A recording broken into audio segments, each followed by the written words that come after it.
மனசுக்குள்ளே ஒரு நோட்டம் விடு, அமைதியை அங்கே நிலவ விடு,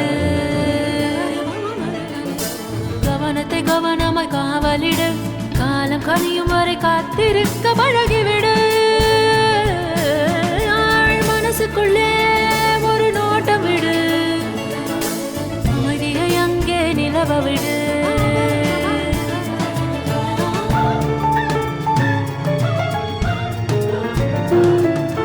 புரிந்துவிடும் புதிர்கள் எல்லாம் விளங்கிவிடும், வாழ்க்கையெல்லாம் லட்சியம் பிறக்கும் பாரு, இதுதான் ரகசிய வேறு.